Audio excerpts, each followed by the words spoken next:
get started.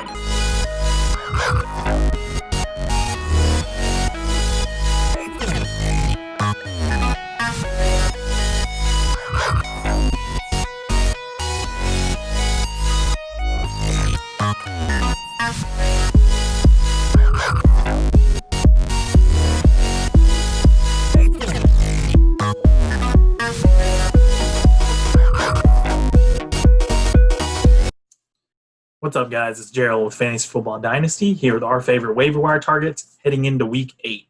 As always, these players are guys that we believe are under-owned in fantasy football leagues and or could be really good streaming options for you with your different matchups. All right, we'll start with quarterback, as always. And if you heard me last week, this might sound like a broken record, but first-round rookie quarterbacks. Justin Herbert, he's owned in 69% of ESPN leagues, so he's still available in over 30% of leagues. And he's one of only 4 quarterbacks in the entire league that's averaging over 300 passing yards per game. So make sure to go ahead and get Herbert.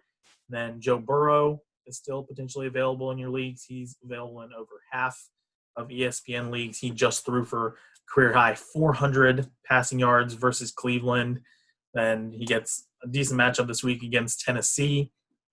Tua Tagovailoa is still available as well if you believed in Fitzmagic and think that there's continuity there in that Miami Dolphins offense. He's only owned in 20.8% of leagues. So first-round rookie quarterbacks, go get them while you can.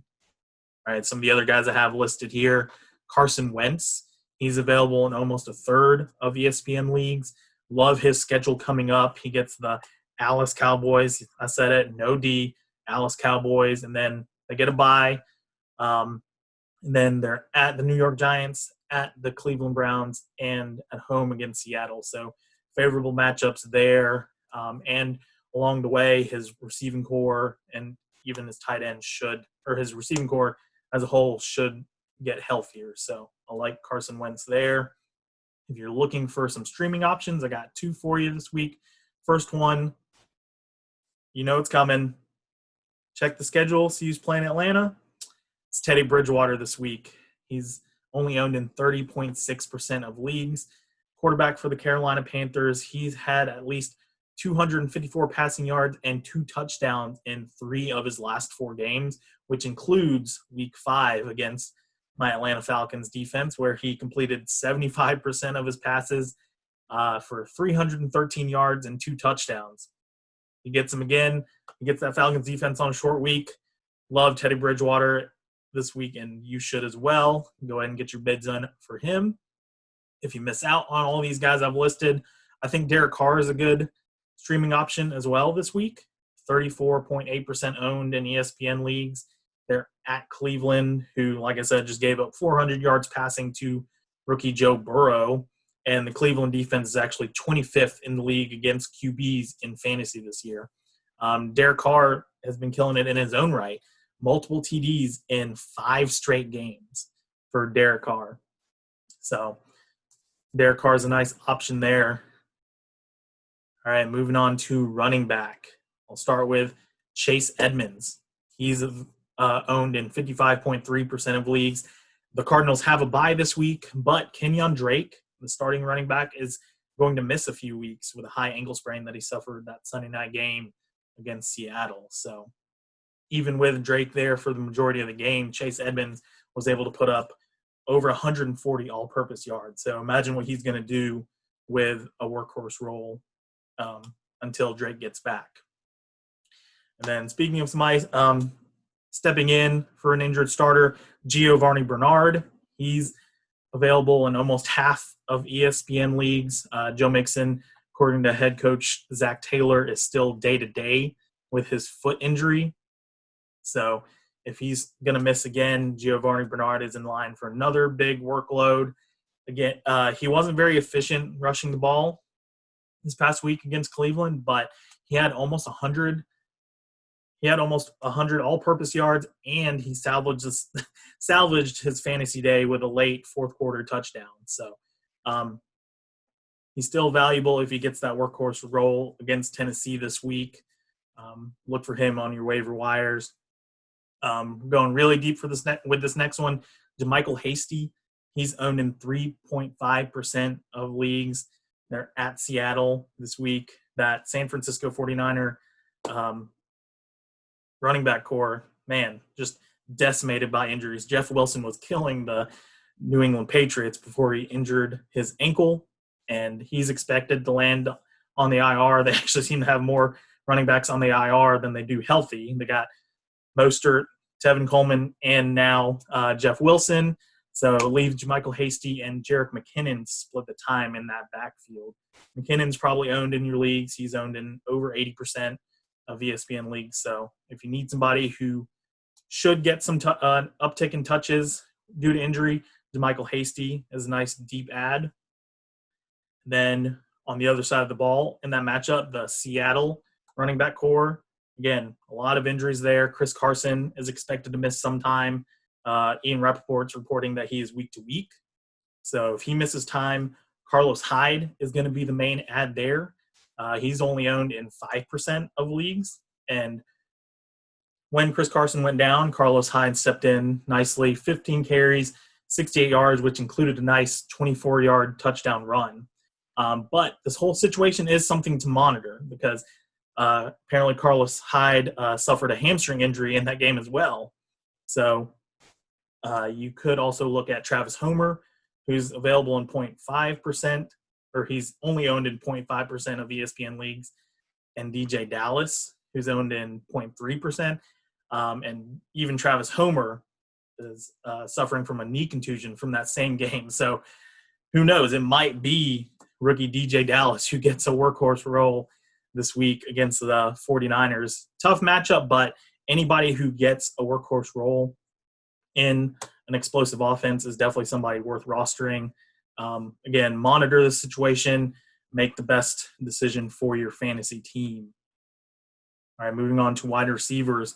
I have to start with Sterling Shepard, a guy who was probably drafted by a lot of people to start the season, but got injured in week 2 and was on IR for the last few weeks. So he's only owned in 38.4% of ESPN leagues.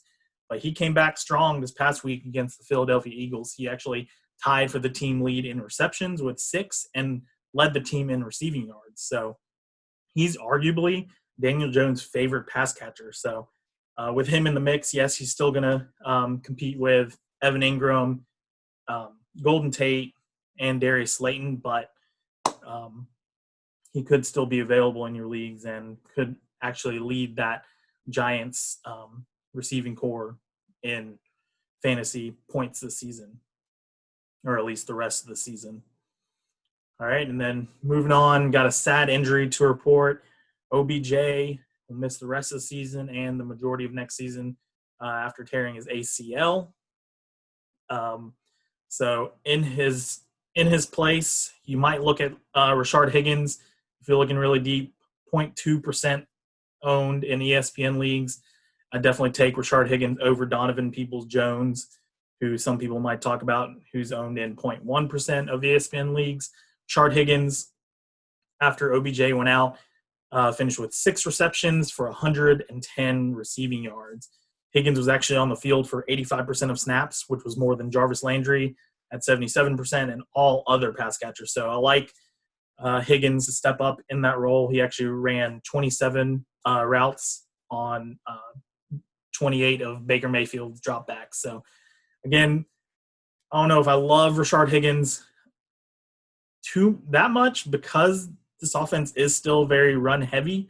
But if you need somebody to fill in for a couple weeks, could be a flex spot, it would be Rashard Higgins over Donovan Peoples-Jones. But obviously, the uptick in targets might go to Jarvis Landry, so be careful there. Another guy, if you're looking really deep into waiver wire ads, Nelson Aguilar. Can't believe I'm saying it. I feel like he's more famous for his drops, but Nelson Aguilar is only owned in 1.8% of ESPN leagues, and they're at Cleveland this week. Nelson Aguilar, 3 straight games with a touchdown and at least 14 fantasy points. Yes, he seems to be the big play guy for Derek Carr. I mean, not very reliable, knowing that his numbers have been dependent on the touchdown and the big plays, but somebody who's available, especially in deeper leagues. And then another situation you want to monitor is that Philadelphia Eagles wide receiver core. Again, like Carson Wentz's matchup the next 4 games. So you got to love his wide receivers. And yes, Travis Fulgham's proven to be a thing, but he's probably already owned in your league. So probably not somebody that you can pick up there, but everybody else is owned in less than 20% of leagues. That includes Greg Ward, Alshon Jeffrey, Jalen Reagor. Who knows when those guys are going to return from injury. I think Greg Ward offers a nice, safe floor with his work out of the slot. Alshon Jeffrey might return after the bye week. And then Jalen Reagor is actually set to return off of IR this week. So, again, just like the Seattle running backs, you definitely want to monitor the Philadelphia Eagles wide receivers this week. And there could be a steal in that bunch right there. All right, moving on to tight end. Again, OBJ out. Browns are also without Austin Hooper this past week. He was out with appendicitis, and he could miss this week against the Raiders. So, again, the team is still very run-heavy, and that is the direction for the team. But Harrison Bryant could be a nice deep add, could be a streaming option for you at that unpredictable tight end position. He's only owned in 0.9% of leagues, and filling in for Austin Hooper. He had 4 receptions for 56 yards and 2 touchdowns. So, again, run-heavy offense, so the volume might not be there, but if he's going to be the red zone target, that makes Harrison Bryant very valuable on this team. And then last guy I have here, Richard Rodgers. He's only owned in 4% of leagues. Again, that Eagles offense versus the Dallas Cowboys going to be a really good matchup for him. Richard Rodgers this past Thursday versus the Giants actually finished with a team-high 6 receptions and 85 receiving yards. And Dallas Goedert's not expected back until after the Week 9 bye. So plug in Richard Rodgers, at least for this week, and then reevaluate after the bye. All right, guys, that's going to do it for me. Good luck with all your bids, and we'll see you next week.